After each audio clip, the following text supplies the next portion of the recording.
Hello guys, welcome back to the channel and welcome back to Elite Wrestling. तो guys finally इस week का Rampage show हो चुका है खत्म और आज इस वीडियो के अंदर हम उसी के बारे में बात करने वाले हैं और हम जानेंगे कि इस वीक के रैम्पेज शो पर क्या हुआ और हमें इस वीक के रैम्पेज शो पर कौन कौन सी चीजें देखने को मिली है। इसीलिए गाइज ये सब बातें जानने के लिए ये वीडियो एकदम आखिर तक जरूर देखना और ऐसे ही AEW से रिलेटेड हर एक न्यूज रूमर और अपडेट और AEW के हर एक शो का रिव्यू पाने के लिए हमारे चैनल को सब्सक्राइब करना मत भूलना। पर अब ज्यादा देर न लगाते हुए चलिए वीडियो शुरू करते हैं और करते इस वीक हुए रैम्पेज शो का रिव्यू और जानते हैं कि इस वीक के रैम्पेज शो पर क्या हुआ। तो गाइज इस वीक के रैम्पेज शो की शुरुआत AEW के मेंस डिवीजन से एक 6-मैन टैग टीम मैच से हुई, जहां पर हमें मार्क ब्रिस्को और द हार्डीज किप सेबियन, बुचर और ब्लेड को फेस करते हुए दिखाई दिए। और अगर यहाँ पर हम बात करें इस मैच की तो गाइज ये मैच भी रैम्पेज शो के ओपनिंग के अंदर एक काफी शानदार मैच रहा है, जहाँ पर हमें पहली बार मार्क ब्रिस्को और द हार्डीज एक टैग टीम के अंदर काम करते हुए काफी बढ़िया तरीके से रेसल करते हुए दिखाई दिए है। और यहाँ पर फिर एक बार हार्डीज को देखकर लग रहा था कि हार्डीज अपने आप को काफी अच्छा रिकवर कर इस मैच के अंदर रेसल कर रहे हैं और मार्क ब्रिस्को तो इस मैच के अंदर काफी ज्यादा ही शाइन कर रहे थे।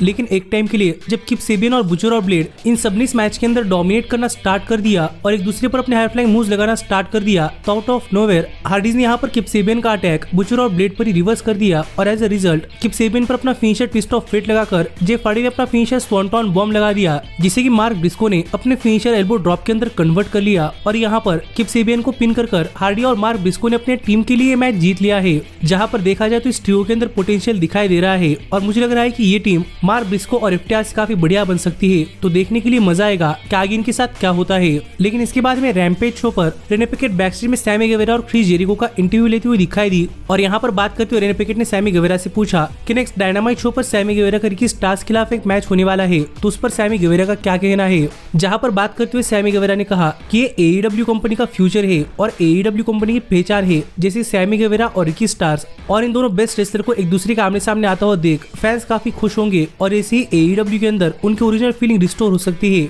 और सैमी गेवेरा नेक्स्ट वीक ये प्रूव कर दिखाने वाले हैं कि क्यों सैमी गेवेरा और Chris Jericho tag team champions होने चाहिए, ना कि रिकी स्टार्स और बिग बिल। लेकिन इस पर बात करते हुए जेरिको ने कहा कि अगर सैमी गेवेरा और रिकी स्टार्स के मैच के अंदर next week Big Bill interfere करते हैं तो जेरिको इस पर नजर रखने वाले हैं और बिग बिल को उनकी जगह दिखाने वाले हैं। जो बातें यहाँ पर जेरिको ने कही तो देखने के लिए मजा आने वाला था कि नेक्स्ट वीक क्या होता है। पर इसके साथ ही हमें कमर्शियल ब्रेक के बाद रेने पिकेट फिर एक बार फॉर्मर जेरिको ऑपरेशन सोसाइटी यानी कि 2.0 जेक हेगर और एना जे का इंटरव्यू लेते हुए दिखाई दी, जहां पर एना जे के अपकमिंग मैच के बारे में बात करते हुए एना जे ने कहा कि एना जे अपने साल की शुरुआत एक काफी बढ़िया विक्ट्री के साथ करना चाहती है। पर जब एना जे बातें कर रही थी तभी हमने देखा कितने में यहाँ पर हार्ली कैमरन आ गई और एंजेलो पार्कर से बात करते हुए हार्ली कैमरन ने कहा कि हार्ली कैमरन के पास एंजेलो पार्कर को दिखाने के लिए कुछ एक इंपॉर्टेंट चीज है, तो देखने के लिए क्यों ना एंजेलो पार्कर उनके पीछे आए। जो कहकर हार्ली कैमरन तो यहाँ चली गई और एना जे भी अपने मैच के लिए प्रिपेयर करने के लिए चली गई और सुनकर एंजेलो पार्कर थोड़ी फार खुश हो रहे थे। और मैट नार्ड ने भी एंजेलो पार्कर से कहा कि देखने में लग रहा है कि इनकी जोड़ी काफी अच्छी दिखेगी, लेकिन एंजेलो पार्कर ने इसके लिए मना किया, तो देखना पड़ेगा कि इनके बीच में क्या चल रहा है। क्या हार्ली कैमरन यहाँ पर एंजेलो पार्कर और रूबिसो की जोड़ी तोड़ने के लिए आए हैं या फिर यहाँ पर बैस्टेज में कोई और बातें चल रही है। लेकिन इसके बाद में रैम्पेज शो पर जस्टिन रॉबर्ट्स अपकमिंग मैच के लिए अनाउंसमेंट करते हुए दिखाई दिए, लेकिन इतने में यहाँ पर स्टोकली हैथवे आ गए और उन्होंने कहा कि इस मैच के लिए स्टोकली हैथवे इंट्रोडक्शन करने वाले हैं। और यहाँ पर क्रिस स्टैटलैंडर और विलो नैटनगेल के टैग टीम को इंट्रोड्यूस करते हुए स्टोकली हैथवे ने क्रिस स्टैटलैंडर की काफी ज्यादा तारीफ की, पर विलो नैटनगेल को इंट्रोड्यूस करते हुए उन्होंने सिर्फ विलो नैटनगेल को एक कॉमन रेसलर कह दिया, जो देखकर यहाँ पर विलो नैटनगेल और क्रिस स्टैटलैंडर तो काफी नाराज थी कि स्टोकली हैथवे उनमें से एक को काफी इंपॉर्टेंस दे रहे हैं और दूसरे को जरा भी नहीं। जो देखकर क्रिस स्टैटलैंडर ने स्टोकली हैथवे को रिंग के नीचे भेज दिया और यहाँ पर टैग टीम मैच स्टार्ट हुआ, जहाँ पर दोनों ही स्टार्स कुछ लोकल रेसलर्स को फेस कर रही थी। जहाँ पर ये मैच भी इस वीक के रैम्पेज शो पर एक ठीक ठाक सा मैच रहा है, जहाँ पर इन दोनों ने काफी ज्यादा डोमिनेट किया और कई बार लोकल स्टार्स फाइट बैक करना चाहते थे, पर इन दोनों वेल एस्टेब्लिश्ड रेसलर के सामने वो ज्यादा कुछ नहीं कर पाए और आखिरकार यहाँ पर विलो नैटनगेल और क्रिस स्टैटलैंडर ने मिलकर उन पर अपना फिनिशर लगाकर अपने टीम के लिए ये मैच जीत लिया है। और मैच जीतने के बाद भी स्टोकली हैथवे ने यहाँ पर विनर अनाउंस करते हुए क्रिस स्टैटलैंडर की तो तारीफ की, लेकिन विलो नैटनगेल को फिर एक बार एक कॉमन रेसलर कह दिया। तो देखना पड़ेगा किस तरीके से स्टोकली हैथवे जब विलो नैटनगेल और क्रिस स्टैटलैंडर इनके बीच में फूट पारने का ट्राई कर रहे हैं तो क्या इसके अंदर वो सक्सीड होते हैं या नहीं।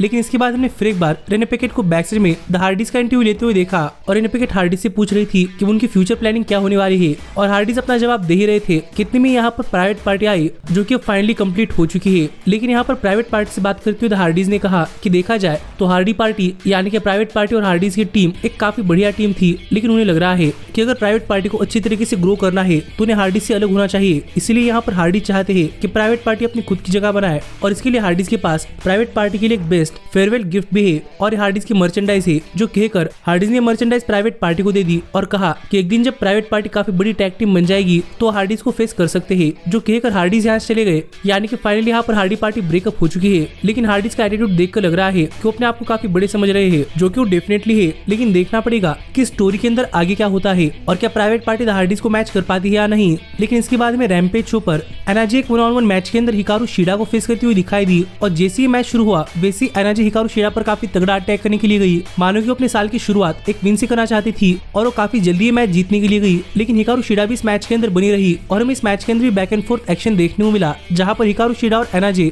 दोनों ही मैच जीतकर अपने नए साल की शुरुआत एक विक्ट्री के साथ करना चाहती थी, जिस वजह से हमें इस मैच के अंदर कुछ शानदार मूव्स भी देखने को मिले। लेकिन बार बार हिकारू शिडा इस मैच के अंदर किक आउट कर देती और ऐसे में ही आखिर में एनर्जी के फिनिशर को रिवर्स कर हिकारू शिडा ने एनर्जी पर अपना फिनिशर द कटाना लगा दिया और उन्हें पिन कर हिकारू शिडा ने मैच जीत लिया है, जिससे उनकी साल की तो शुरुआत काफी अच्छी तरीके से हुई है। लेकिन देखना पड़ेगा कि अब एनर्जी के साथ आगे क्या होता है। पर इसके बाद हमने रैम्पेज शो पर देखा कि जेफ जेरेट, जे लिथल और संजय दत्त बैकस्टेज में बैठकर बातें करते हुए कह रहे थे कि काफी देर हुई, ये अपने बड़े बड़े मैचेस नहीं जीत रहे और उन्हें लगता है कि इन्हें अपने मैचेस जीतने के लिए और यूनाइट रहकर काम करना पड़ेगा। जिस पर जेफ जेरेट की वाइफ ने एक सजेशन दिया कि क्यों ना यहाँ पर जे लिथल और जेफ जेरेट एक टैग टीम के अंदर काम करे और उनका एक टैग टीम नाम भी हो, क्योंकि उन्हें लगता है कि साथ मिलकर अच्छी तरीके से काम नहीं कर रहे, इसलिए वो अपने मैचेस नहीं जीत रहे। पर जेफ जेरेट ने बात करते यहाँ पर बात करते हुए पूरा का पूरा ब्लेम जे लिथल को दे दिया, क्योंकि जेफ जेरेट कह रहे थे कि जेफ जेरेट ने अपना हर एक सिंगल्स मैच जीता है, पर जे लिथल अपना कोई भी मैच नहीं जीत पा रहे। वो कॉन्टेंडर क्लासिक टूर्नामेंट के अंदर एक भी मैच नहीं जीत पाए और यहाँ पर उन्हें लगता है कि इस टैग टीम के अंदर आने से अच्छा जे लिथल अपने आप पर काम करे। जो सुनकर जे लिथल तो काफी गुस्सा हो गए थे और यहाँ पर दोनों एक दूसरे पर जा ही रहे थे कि यहाँ पर संजय दत्त और जेफ जेरेट की वाइफ ने इन दोनों को सेपरेट कर लिया, जो देखकर लग रहा है कि फाइनली अब इनके बीच में फूट पड़ रही है। तो देखना पड़ेगा कि जब ये अलग होते हैं तो आगे क्या होता है। पर इसके बाद में रैम्पेज शो पर एडम कोपलन यानी कि एज वर्सेस क्रिश्चियन केज के मैच के लिए एक हाइप वीडियो देखने को मिला, जिस सब के बाद फाइनली यहाँ पर टाइम हो चुका था रैम्पेज शो के मेन इवेंट का, जहाँ पर मैं व्हीलर था अपने Ring of Honor Pure World Championship एक 1-on-1 मैच के अंदर कमांडर के खिलाफ डिफेंड कर रहे थे, जिस मैच के लिए रूल्स आप अपने स्क्रीन पर देख सकते हैं। लेकिन जहाँ तक बात है इस मैच की, तो गाइस फिर एक बार कमांडर इस मैच के अंदर मैच की शुरुआत से अपने हाई फ्लाइंग रेसलिंग का इस्तेमाल कर व्हीलर पर काफी भारी पड़ रहे थे। पर फिर एक बार व्हीलर ने इस मैच के अंदर रूल्स का एडवांटेज उठाकर वो कुछ ऐसे सिनेरियोस तैयार कर देते जिससे कि कमांडर को यहाँ पर रोब्रे का सहारा लेना ही पड़ता और वो इस मैच के अंदर सिर्फ 3 बार लीगल था। और इस मैच के अंदर चालाकी से रेसल करते हुए व्हीलर ने फिर एक बार व्हीलर को 3 बार रोब्रेक्स लेने के लिए मजबूर कर दिया और आखिरकार जब व्हीलर ने फिर एक बार कमांडर पर अपना सबमिशन लगा दिया, तब रोब्रेक यहाँ पर काम नहीं कर रहा था और एज ए रिजल्ट यहाँ पर कमांडर ने टैप आउट कर दिया, जिससे कि व्हीलर ने मैच जीत लिया है और स्टिल ही Ring of Honor Pure World Champion. और ऐसी इस वीक का रैम्पेज शो ऑफर गया। जो शो आपको कैसा लगा ये आप मुझे कमेंट कर बताइए। लेकिन गाइस जाते जाते मैं आपको farmer WWE superstar Sasha banks यानी कि मर्सेडीज मोने से रिलेटेड एक अपडेट बताना चाहूंगा। और मुझे पता है कि आप में से कई सारे लोग सिर्फ यही सोच रहे हैं कि मैं सिर्फ यहाँ पर स्पेकुलेशंस या फिर झूठी अपडेट्स दे रहा हूँ और कह रहा हूँ कि मैं मर्सेडीज मोने AEW कंपनी के अंदर आती हुई दिखाई देने वाली है। लेकिन गाइस मैं आपको बताना चाहूंगा कि ऐसा बिल्कुल भी नहीं है। मैं यहाँ पर कोई फेक अपडेट्स नहीं दे रहा, सभी एकदम जेन्युइन अपडेट्स है। और पता नहीं मर्सेडीज मोने इस वीक के डायनामाइट शो पर क्यों नहीं आई, लेकिन अब भी यहाँ पर फाइटफुल सेलेक्ट, डेव मैटजर और मैटमैन पॉडकास्ट के एंड्रू जेरियन भी ये तीनों ही सिर्फ एक ही चीज रिपोर्ट कर रहे हैं कि मर्सेडीज मोने ने AEW कंपनी के साथ एक ऑफिशियल कॉन्ट्रैक्ट साइन कर लिया है और हमें काफी जल्दी मर्सेडीज मोने AEW कंपनी के अंदर आती हुई दिखाई दे सकती है। तो देखना पड़ेगा कि अभी फाइनली कब होता है, क्योंकि फैंस भी वेट कर काफी थक चुके हैं। लेकिन आप मुझे कमेंट कर बताइए कि आपका क्या कहना है कि मर्सेडीज मोने AEW कंपनी के अंदर आएंगी या फिर WWE के अंदर। पर ऐसे ही AEW से रिलेटेड हर एक न्यूज, रूमर और अपडेट और AEW के हर एक शो का रिव्यू पाने के लिए हमारे चैनल को सब्सक्राइब ना भूलना। पर अभी मिलता हूँ आपसे अगली वीडियो के अंदर, पर तब तक stay healthy, stay happy and keep watching elite wrestling. Hey, did you like that video? Click the screen for more. And where do you think you're going? Check out our official merchandise page and to support the entire cast. And thanks so much for being the elite. The elite, the elite. What, Nick, you're not going to sing it all with me this time?